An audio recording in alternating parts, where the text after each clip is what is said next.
Блумбергке қарсы шыққан біздің Жезит деген азамат. Иә. Осындай фактілер бар ма бізде, қазақстандықтардың арасында? Бұндай фактілер бар. Бізде Қазақстанда енді киберқылмыс енді қатты дамыған деп айтпаймыз. Киберқылмыс бұл шетелде Европа, Америкада дамыған. Сонда да біздің мемлекеттерде тіркеліп жатыр. Енді 2012 жылы Қазақстанда бізде 2000-нан жоғары көбінесе киберқылмыс тіркелген. Бұл енді өткен 2011 жылмен салыстырғанда екі есе өскені байқалады. Мына Жандос, мына ата-аналарға айтатын сөзің бар ма сенің? Осыған байланысты. Ақыл кеңесіңіз. Ақыл кеңесіміз енді біздің азаматтарға интернет желісін пайдаланған кезде әрине алдын ала сақ болу керек. Кез келген сайттарға кірген кезде ол сайттарға өзінің мәліметтерін беруге, банк счеттарының мәліметтерін, телефон, барлық мәліметтерді бермеуге тырысуды қажет. Алдын ала интернет дүкендерде заттарды сатып алатын кезде алдын ала оны зерттеп, сұрап, нақтырақ білген қажет. Рахмет, Жандос, бізбен үзілме. Егер тағы да сұрақтар болып жатса қоярмыз тағы да. Келістік па, Жандос? Енді Азаматхан, осы біздің елде біреудің электронды меншігіне қол сұқты хакерлер бар ма, жоқ па осындай? Енді бұлай айтқан кезде біреудің электрондық поштасына кіру деген ол бізде қарапайым жағдай. Ол үшін мен көрмедім біреуді жаңағы тергеп жатқан. Ал мына негізі ондай бізде өте жиі кездеседі. Біреудің электронды поштасын қарап, оның ақпаратты алу, ол негізі өте қылмыс негізі. Біреудің жаңағы үйіне кірген сияқты. Ал енді ұры ғой бұдан. Ұры ғой, дұрыс айтасыз. Бірақ оны қолға ұстай алмайсың, көрмейсің, не?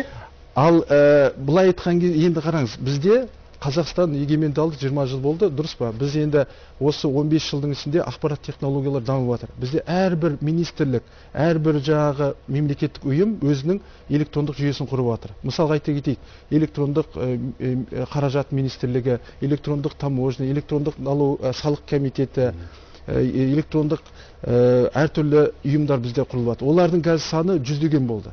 Енді мысалға мен кейбіреулерін айта аламын да, анық. Ол жерде электрондық қауіпсіздігі қарастырылмаған деп.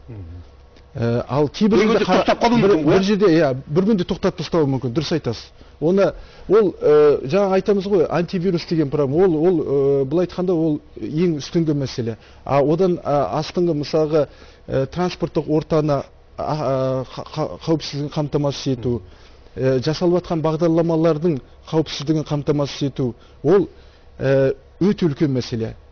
Ол мәселені мен ойымша біз көтеруіміз керек. Міне сізге үлкен рахмет, осы мәселе проблема түсініп, сіз осы передачаға шақырып жатсыз да, ол өте жақсы. Бұны Азаматқа мен бұны айтайын деп мен қазір соны айта салайын. Мен қазір айта кетуім керек, мысалға енді жақсы жағын айтайын. Мынау агенттік, мемлекеттік қызмет агенттігінің бағдарламасын көрдім мен. Ол биылдан енді сол жұмыс басталайын деп жатыр. Жаңа көрген шығарсыз кімді? Әлихан Баймен? Жоқ, мен байқамадым, бірақ айтайын сізге. Олардың жоспары өте жақсы келе жатыр. Өйткені негізі барлық ақпарат жүйесінде 20% қаражат ақпаратты қауіпсіздендіруге бөліну керек. Ал қазіргі жағдайда оларда мысалға сонда қаражат бөлініп ақпаратты қауіпсіздендіру, мәліметтерді қорғау жобалары басталып жатыр жұмыс. Ол агенттіктің мен ойымша бағыт өте дұрыс.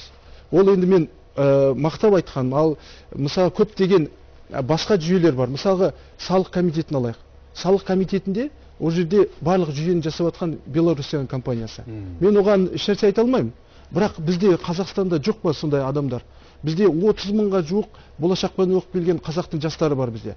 Мықты программистер бар. Малайзиядан, Англиядан, Америкадан бітірген. Бізге оларға тапсырыстың бәрін біз алып, біз не үшін оларға жұмыс бермеске? Осы қауіпсіздікті қамтамасыз ету үшін ең бірінші бізге мамандар керек. Мамандар қалай пайда болады? Мамандар сол тәжірибенің арқасында пайда болады. Біз егер ол тапсырысты алып, сол мамандарымызға жұмыс берсек, олар тәжірибесін көтере алады. Сондықтан мен ойлаймын, біз өзіміздің қазақстандық компанияларға жұмысты бергеніміз дұрыс деп. Өзіміз осыған байланысты сіз үкімет басшысына осындай хат жолдадыңыз ба? Иә, мен осы мәселе туралы айта кетейін сізге. Негізі мынау ақпараттық жүйелердің дамуы осы шыны керек қой. Мына біздің өкіметіміздің осы елбасшымыздың бағдарламаларының арқасында өсіп келе жатыр. Оны шындықты айту керек. Бірақ мына орта менеджментте отырған адамдар өзінің жаңағы әртүрлі, енді былай орысша айтқанда, схемаларын жасап, әртүрлі жұмыстар, мысалға қауіпсіздік мәселесіне жұмсалатын жұмыс өте қиын болғандықтан оған қаражатты бөлмеуге тырысады. Оңай жұмыстарға береді, солай жасайды. Оны біз осы жақында былтыр мен ұйымның атын айтпай ақ қояйын, сол ұйымға бір үлкен экспертиза жасадық, біздің қауымдастығымыз. Сол қауымда оларда енді былай айту керек, миллиардтаған қаражат бөлінген сол системаны жасағанға. Сонда біз 300 әлсіз жерін таптық. Қауіпсіздік мәселесі бойынша 300 әлсіз жерін көрсеткен кезде олардың шаштары тік тұрды. Ал біз байқамаған жерлер қанша. Сондықтан біздің қазір қауымдастығымыздың алға қойған мақсаты осы, біз мемлекет ұйымдарына барынша көмек жасасақ деген ойымыз бар. Экспертиза жасап, енді қалай айтуға болады, енді қаражатқа емес, тегін жасауға дайынбыз. Біздің мамандарымыз өте мықты. Қазір осыған байланысты айына бір рет семинар дейміз ғой, семинар жасайық деп отырмыз. Именно осы біздің мемлекеттік ұйымдарға тегін жасайық деп отырмыз қауымдастығымыздың ішінде. Және де бізде мысалы Ресей елін алсақ, Ресей елінде ақпаратты қауіпсіздігін қамтамасыз ету мәселесі өте үлкен мәселе болып саналады. Оларда жыл сайын 3-4 конференция өтеді. Қазақстанда бірде-бір конференция өтпейді. Соған байланысты биыл біз май айында біздің қауымдастығымыз үлкен конференция ұйымдастыру ойымыз бар. Бірінші астаналық халықаралық ақпараттарды қауіпсіздігі туралы конференция өткіземіз. Оған біз шетелден адамдарды шақырып жатырмыз, Ресейден шақырып жатырмыз. Сондай бір үлкен жұмыс жасау ойымыз бар. Біз енді мемлекеттік қауіпсіздік комитеті неге сіз бірге тартпайсыздар? Олармен жұмыс істелініп жатыр. Енді олармен жұмыс істелініп жатыр. Біз өте тығыз байланыстамыз олармен осы бағытта. Біз негізі сол ақпараттарды экспертиза жасай отырып, сол белгілі құжаттарды сол арнайы біздің жаңағы органдармен жұмыс істеп. Тағы да бір ұсынысым бар осыған байланысты. Азаматқан, мынау 22-24 мамыр айларында 6-шы астаналық экономикалық форум болады. Неге сіз сонда ұсыныс бермейсіздер? Біз кейбір қылмысқа байланысты ұсыныс беру керек қой. Сонда тыңдау керек, сонда осы мәселені көтеру керек. Біздің қауымдастық сол 6-шы астаналық экономикалық форумда өткізбекші ойымыз бар біздің. Бар ма сонда? Сонда өткізбекшіміз. Екінші күні біз осы жаңағы арнайы жаңағы доклад дейміз ғой, сондай дайындап жатырмыз, баяндамалар дайындап жатырмыз. Оған арнайы шетелден келіп баяндамалар оқиды, біздің ұлттық қауіпсіздіктен келіп оқиды, біз өзімізде дайындалып жатырмыз. Өте жаңағы енді проблематика дейміз ғой, мәселелерді көтеріп, сол жерде біз проблемалардың бәрін айтып, оны қалай шешетімізді айтамыз ол жерде. И болашақта ойымыз соны жыл сайын өткізіп тұру сондай конференцияны. Енді жаңа біздің ішкі істер министрлігінде жаңа мырза айтты ғой, ол кісі бізде осылай деп негізі біліп отыр екен. Біліп отырмын. Ол проблема айтылмаса, проблема бар екенін ешкім де білмейді. Біз проблеманы қазір көтеруіміз керек. Ол проблеманы айтуымыз керек.